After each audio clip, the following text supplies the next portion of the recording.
dress. Oh, kiss me beneath the milky twilight. Assalamualaikum warahmatullahi wabarakatuh. Perkenalkan, nama saya Tatia Rahmawati dengan digit NIM akhir 303 dari kelas 2023G Fakultas Ilmu Pendidikan, Program Studi Pendidikan Guru Sekolah Dasar.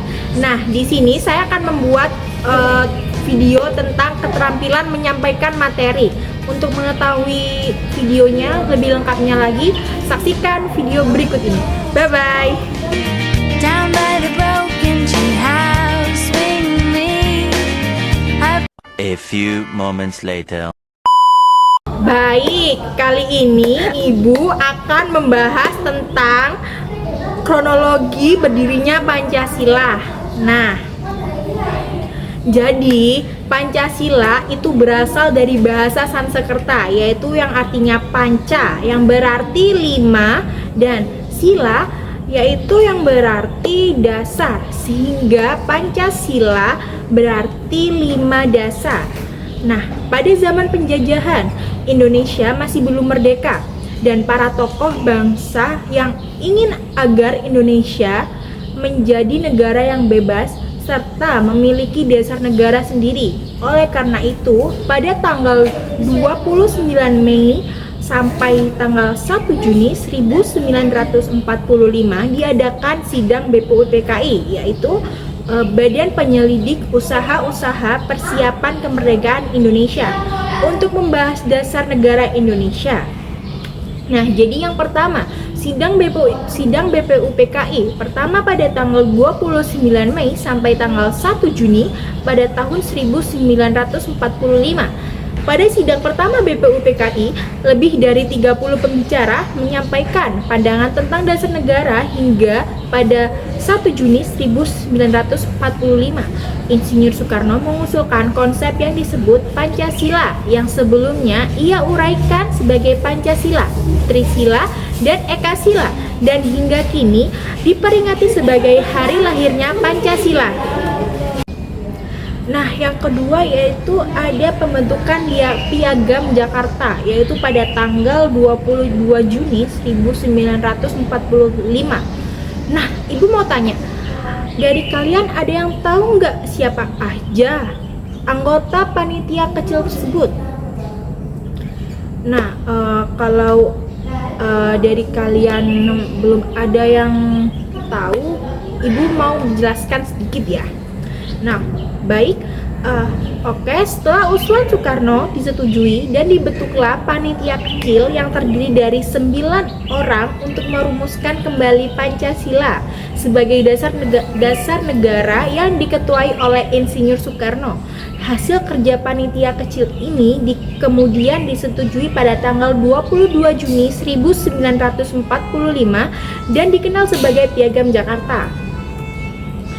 Nah, adapun anggota dari panitia 9 Piagam Jakarta, yaitu yang pertama ada Insinyur Soekarno, yang kedua ada Dr. Andes Muhammad Hatta, yang ketiga ada Ahmad Subarjo, yang keempat ada Muhammad Yamin, yang kelima ada Haji Agus Salib, yang keenam ada Kiai Haji Wahid Hashim, yang ketujuh ada Abdul Kahar, yang kedelapan ada Abi Kusno Tujro Sujono. Nah, yang terakhir yang kesembilan ada Alexander Andries. Nah, yang ketiga, sidang BPUPKI kedua, yaitu pada tanggal 10 sampai tanggal 17 Juni 1945. Nah, pada sidang kedua BPUPKI ini dibahas rancangan UUD yang mencantumkan Pancasila sebagai dasar negara. Namun, sila pertama yang berbunyi ketuhanan dengan kewajiban menjalankan syariat Islam bagi pemeluk-pemeluknya dalam Piagam Jakarta diperdebatkan karena keberatan dari perwakilan Indonesia Timur terhadap frasa syariat Islam.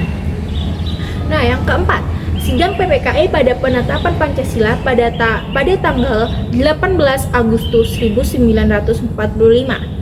Nah, setelah proklamasi kemerdekaan pada tanggal 11 Agustus 1945, PPKI atau bisa disebut dengan Panitia Persiapan Kemerdekaan Indonesia mengadakan sidang pertama keesokan harinya dan menetapkan UUD 1945 sebagai konstitusi negara serta Pancasila sebagai dasar negara dengan perubahan sila pertama, yaitu menjadi ketuhanan yang Maha Esa demi menjaga persatuan bangsa.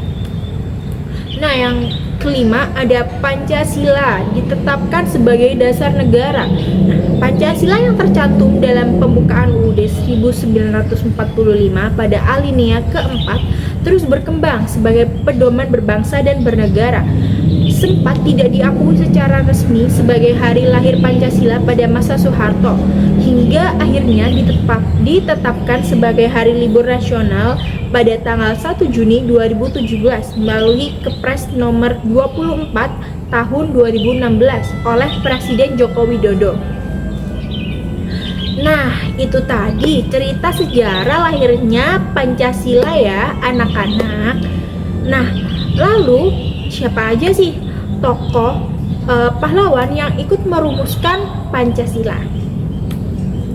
Nah, jadi tokoh perumus Pancasila yaitu yang pertama ada Muhammad Yamin pada tanggal 29 Mei 1945. Yaitu yang pertama ada peri kebangsaan, yang kedua ada peri kemanusiaan, yang ketiga ada ketuhanan, yang keempat ada peri kerakyatan, yang kelima ada kesejahteraan rakyat. Nah, yang kedua ada Dr. Supomo tanggal 31 Mei 1945. Yang pertama ada persatuan, yang kedua kekeluargaan, yang ketiga keseimbangan lahir dan batin, keempat musyawarah, yang kelima ada keadilan sosial. Nah, yang terakhir, yang ketiga ada Insinyur Soekarno pada tanggal 1 Juni 1945.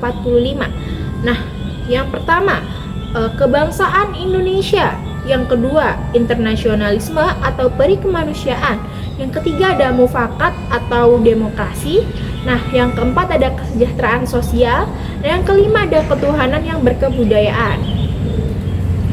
Nah, setelah mengenal para perumusnya, nah marilah kita menerapkan sikap-sikap positif mereka dalam kehidupan sehari-hari ya anak-anak.